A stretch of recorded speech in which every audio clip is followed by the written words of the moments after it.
दोस्तों नमस्कार। स्वागत है आपका YouTube के हाइप क्लासेस में। मैं हूं शिवाजी झा। हम लोग यूरोपीय कंपनी का आगमन कर रहे हैं और पिछले क्लास में हमने पढ़ा है कि भारत में अंग्रेजों का आगमन किस तरह से हुआ है। तो पहले ही मैंने आपको जो क्रम बताया था यूरोपीय कंपनी के आगमन का, सबसे पहले पुर्तगाली, फिर डच, फिर अंग्रेज, उसके बाद डेनिश और सबसे अंत में फ्रांसीसी। तो अब तक जो हमने पढ़ा है उसमें अंग्रेजों का आगमन हो चुका है, यानी कि ईस्ट इंडिया कंपनी भारत आ चुकी है। अब आज जो हम पढ़ने जा रहे हैं वो पढ़ेंगे डेनिशों का भारत में आगमन, और उसके बाद फिर पढ़ेंगे फ्रांसीसी कंपनी का भारत में आगमन। और आगमन से जुड़ा हुआ जो महत्वपूर्ण तथ्य है और जो कॉन्सेप्ट है वो हम आज डिस्कस करेंगे। दोस्तों मैंने आपको बताया है कि अभी जो हम क्लास कर रहे हैं यूरोपीय कंपनियों का आगमन, इसके अंतर्गत सिर्फ जो व्यापारिक कंपनियां हैं अलग अलग देशों की, उसके आगमन से संबंधित जो कॉन्सेप्ट और तथ्य हैं सिर्फ उस पर ही हम बात कर रहे हैं। भारत में उसके विस्तार पर अभी हम चर्चा नहीं कर रहे हैं।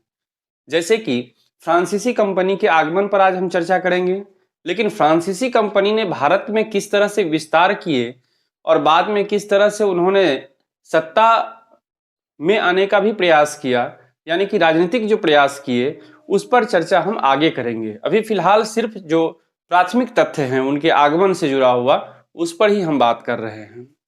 तो आइए हम आज शुरू करते हैं डेनिश के भारत आगमन से। तो मैंने लिखा है बोर्ड पर, वैसे तो डेनिश से सवाल नहीं पूछे जाते हैं, सामान्यतः सवाल बनते भी कम हैं, इसलिए नहीं पूछे जाते हैं।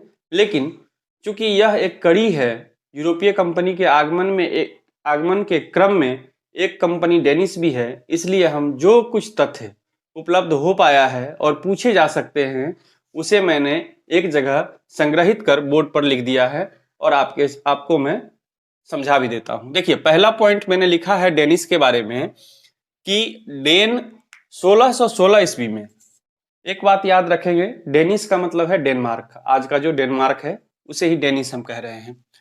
तो डेन 1616 ईस्वी में डेनिश ईस्ट इंडिया कंपनी की स्थापना हुई। यानी कि डेन में, यानी कि डेनमार्क में 1616 ईस्वी में डेनिश ईस्ट इंडिया कंपनी की स्थापना होती है और इसी वर्ष यानी कि 1616 ईस्वी में ही यह कंपनी भारत आती है। तो सवाल यह बन सकता है कि डेनिश ईस्ट इंडिया कंपनी की स्थापना कब हुई? 1616 ईस्वी में। या सवाल यह भी बन सकता है कि Danish east India company Bharat में कब आई? तो वर्ष पूछा जा सकता है 1616 ईस्वी में। अब देखिए, दूसरा पॉइंट है 1620 ईस्वी में ट्रेकोबार कहाँ है? मैंने लिख दिया है तमिलनाडु, TN तमिलनाडु। तथा 1676 ईस्वी में सेरामपुर, जो कि बंगाल में है, में अपनी फैक्ट्री लगाई। तो ये दो फैक्ट्री, सेरामपुर एक बार पूछा भी गया है परीक्षा में, तो इस दो पॉइंट को आपको याद रखना है इसके आगमन से जुड़ा हुआ। पहला तो 1620 ईस्वी में ट्रेकोबार, जो कि तमिलनाडु में है, वहां अपनी फैक्ट्री लगाई, और दूसरा जो फैक्ट्री है वह 1676 ईस्वी में सेरामपुर। ये इंपॉर्टेंट है आपके लिए क्योंकि यह सवाल पूछा गया है परीक्षा में, इसलिए इंपॉर्टेंट है। तो इसको आप याद रखेंगे कि 1676 ईस्वी में सेरामपुर, श्रीरामपुर भी कहीं कहीं लिखा हुआ मिलता है, तो आप कंफ्यूज नहीं होंगे।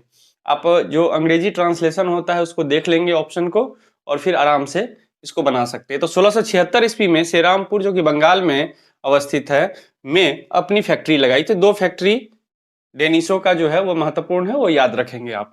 उसके बाद जो अगला बिंदु है वह है, यह कंपनी मुख्यतः मिशनरी गतिविधियों में लिप्त रही। देखिए, अभी हम लोग बात क्या कर रहे हैं? यूरोपीय कंपनी का आगमन और उसका व्यापारिक विस्तार। शुरुआत में जो भी कंपनियां आई वह क्यों आई, किस उद्देश्य से भारत आई? तो आने का एकमात्र उद्देश्य था व्यापारिक संबंध स्थापित करना और भारत से मसालों का और बाद में कपड़ों का व्यापार करना। लेकिन डेनिश एक ऐसी कंपनी थी जो आई तो थी उसी उद्देश्य से कि वह यहाँ व्यापारिक संबंध स्थापित करेगा, अपने व्यापार को बढ़ाएगा, लेकिन वह यहाँ किस काम में लिप्त हो गई? तो मिशनरीज के काम में, यानी कि ईसाई धर्म के प्रचार प्रसार में लिप्त हो गई। और यही कारण है कि डेनिश जो है विस्तार नहीं कर पाया अपने को, और व्यापारिक कार्य में वो अपने को आगे नहीं बढ़ा पाया और इस कंपनी का पतन हो गया। तो ये ध्यान रखेंगे, इस पॉइंट को, इंपॉर्टेंट है। हालांकि आपने पुर्तगालियों को भी देखा था कि पुर्तगाली भी मिशनरीज कार्य में इंटरेस्ट ले रहे थे। जैसे मैंने कहा था आपको कि भारतीय महिलाओं से विवाह पुर्तगाली जो ईसाई थे वो करते थे ताकि वो अपना क्षेत्र का विस्तार कर सके, लेकिन उनका उद्देश्य फिर भी व्यापारिक था। लेकिन यहाँ पर उद्देश्य मुख्यतः हो गया धार्मिक, इसलिए इस कंपनी का जो है पतन सुनिश्चित हो गया। अब आगे देखिए 1845 ईस्वी 1845 ईस्वी तक अपनी सारी फैक्ट्रियां, डेनिस की जो भी भारत में फैक्ट्रियां थी, अंग्रेजों को बेचकर यह भारत से चली गई। तो यहीं पे आकर यह डेनिस जो ईस्ट इंडिया कंपनी थी उसका अस्तित्व भारत में समाप्त हो गया। तो हमने पुर्तगालियों के बारे में पढ़ा कि पुर्तगाली आए और किस तरह से प्रारंभिक संघर्ष किया और बाद में वो अभी भारत छोड़कर जाने को मजबूर हो गए। उसके बाद हमने डच को भी देखा, बेदरा के युद्ध में किस तरह से 1759 ईस्वी में पराजित होकर उसे भी भारत से जाना पड़ा। फिर ईस्ट इंडिया कंपनी आई, जो अंग्रेजी ईस्ट इंडिया कंपनी, वह भारत में सस्टेन कर रही है क्योंकि वह अपने मूल उद्देश्य से भटकी नहीं। वह व्यापारिक कार्य के लिए आई थी और बाद तक भी आप देखेंगे कि वह व्यापारिक दृष्टिकोण से ही कार्य कर रही थी। लेकिन जो डेनिस आया उसका पतन हो गया क्योंकि यह मिशनरीज गतिविधि में लिप्त हो गई। अब हम बात करेंगे डेनिस के आगमन के बाद जो क्रम था वह है फ्रांसीसियों के आगमन से जुड़ा हुआ। दोस्तों, फ्रांसीसियों के आगमन से जुड़े हुए जो भी तथ्य हैं वह तो हम यहाँ डिस्कस करेंगे ही करेंगे, लेकिन फ्रांसीसी का अंग्रेजों के साथ जो संघर्ष है उस पर हम लोग अगले क्लास में बात करेंगे, विस्तार से उसको समझेंगे। लेकिन प्राथमिक रूप से जो शुरुआती दौर में फ्रांसीसी ईस्ट इंडिया कंपनी भारत आई, किस तरह स्थापित हुआ, कौन कौन लोग जुड़े थे, कहाँ कहाँ कंपनियां खोली, फैक्ट्री खोली, ये सब हम आज के क्लास में समझने का प्रयास करते हैं। देखिए, आइए, फ्रांसीसियों का आगमन, भारत में आगमन। पहला पॉइंट, भारत में सबसे बाद में आने वाली यूरोपीय कंपनी फ्रांसीसी कंपनी थी। यह हमने पहले भी समझाया है, सबसे बाद में, सबसे लास्ट में आई है यह कंपनी। 1664 ईस्वी इंपॉर्टेंट वर्ष है। 1664 ईस्वी में फ्रांस के सम्राट लुई 14वें के मंत्री कोलवर्ट, यह भी सवाल पूछा है किसने, तो कोलवर्ट ने फ्रांसीसी ईस्ट इंडिया कंपनी की स्थापना की। तो यहां से दो सवाल महत्वपूर्ण हो जाते हैं। किस वर्ष? 1664 ईस्वी में। किसके द्वारा? तो मंत्री कोलवर्ट। कोलवर्ट कौन है? लुई 14वें जो वहां के सम्राट थे, तत्कालीन सम्राट, उसके मंत्री थे। कोलवर्ट ने फ्रांसीसी ईस्ट इंडिया कंपनी की स्थापना की 1664 ईस्वी में। तो आप इसको ध्यान रखेंगे कब हुआ था। 1616 में डेनिस ईस्ट इंडिया कंपनी की स्थापना होती है, 1664 ईस्वी में फ्रांसीसी ईस्ट इंडिया कंपनी की स्थापना होती है। हम हालांकि लिस्ट आपको बाद में बताएंगे, लिख कर दे देंगे कि किस ईस्ट इंडिया कंपनी की स्थापना कब हुई, उसका एक क्रम, क्योंकि पूछा जाता है, मिलाने में पूछा जाएगा, तो मैं आपको दूंगा। अभी क्लास जैसे लास्ट होगा तो यूरोपीय कंपनी का आगमन 2-3 लिस्ट में आपको दूंगा, उसको आप याद कर लेंगे अच्छे से, तो आपको बहुत सहायता मिलेगी। अब देखिए, 1664 ईस्वी में ईस्ट इंडिया कंपनी की स्थापना होती है, कोलवर्ट के द्वारा किया जाता है। इसका नाम क्या रखा गया? तो फ्रेंच नेम है, इसलिए नाम का उच्चारण किए बिना मैंने यहाँ लिख दिया है, इसको आप देख लेंगे। ये कंपनी का नाम है, ये फ्रेंच है। इंग्लिश होता तो इसको मैं अच्छे से उच्चारण कर सकता था या आप कर सकते थे, लेकिन फ्रेंच है इसलिए अटपटा है नाम, तो मैंने लिख दिया है। इसका स्पेलिंग का ध्यान रख के आप इसको याद कर लेंगे, देख लेंगे। यह कंपनी पूर्णतः सरकार के अधीन थी। देखिए, एक कमी है इस कंपनी में। ईस्ट इंडिया कंपनी, जो ब्रिटिश ईस्ट इंडिया कंपनी थी, वह भारत में क्यों सस्टेन कर गई, क्यों लगातार लंबे समय तक रही, इसका कारण को समझिए आप।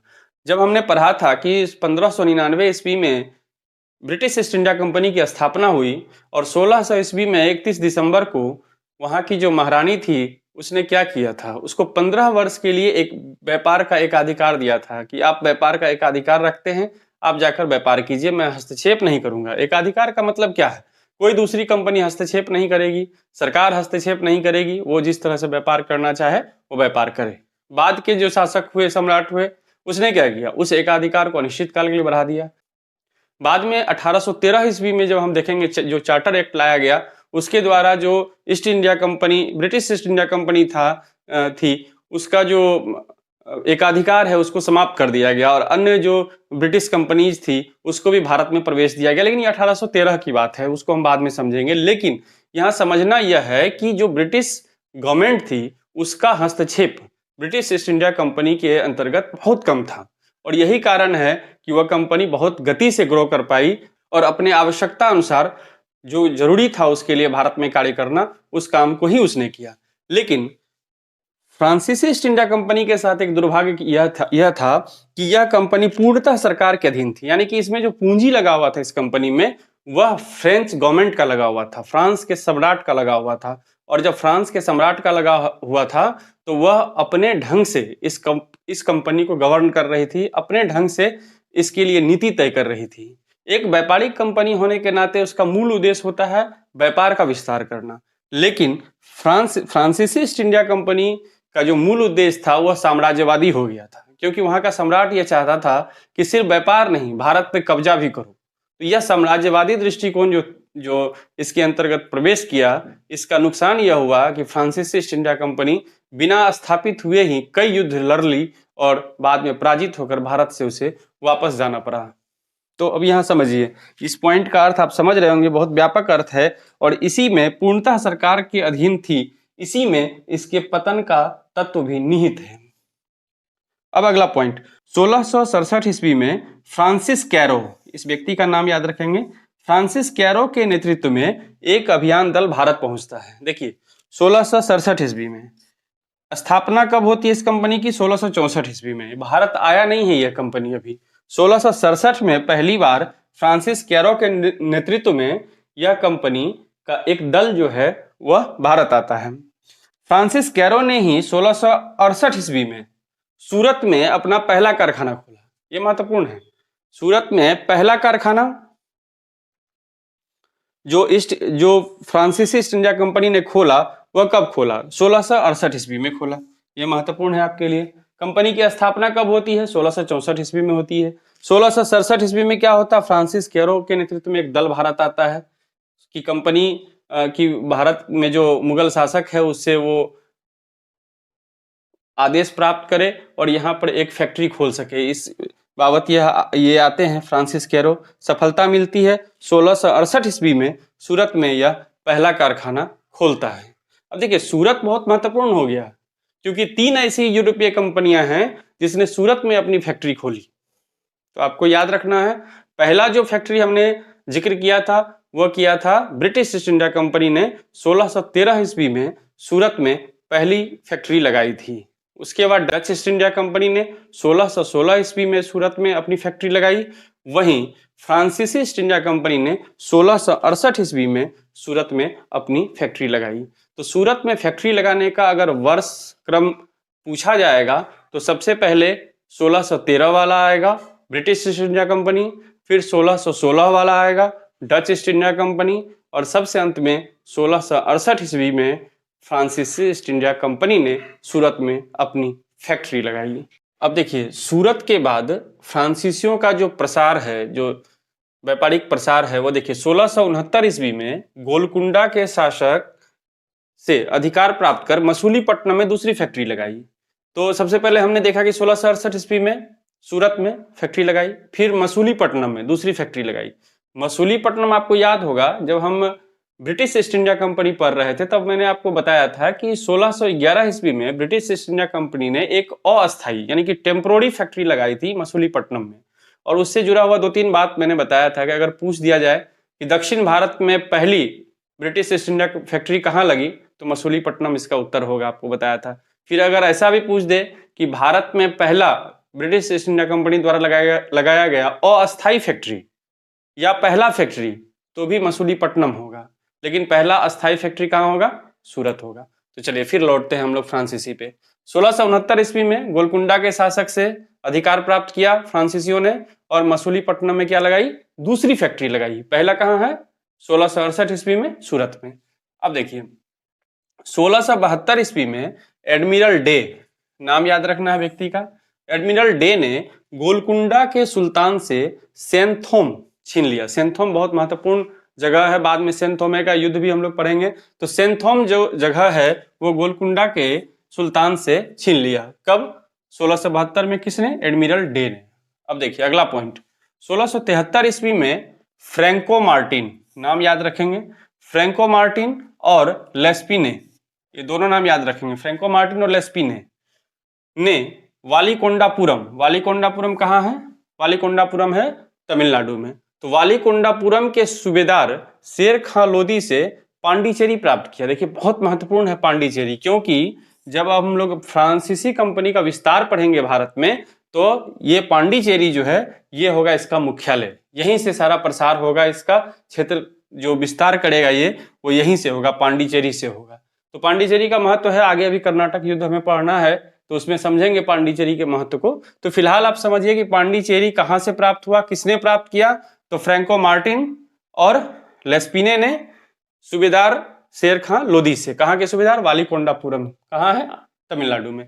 तो सवाल ऐसे भी पूछा जाता है कि पांडिचेरी की स्थापना किसने की, इस तरह सवाल पूछा गया है, तो आंसर आपका यही होगा, फ्रैंको मार्टिन। मैंने अगला लाइन लिखा भी है कि फ्रैंको मार्टिन पांडिचेरी का पहला गवर्नर था। तो सवाल ऐसे पूछेगा कि पांडिचेरी का पहला फ्रांसीसी गवर्नर कौन हुआ, तो आंसर होगा मार्टिन, फ्रैंको मार्टिन।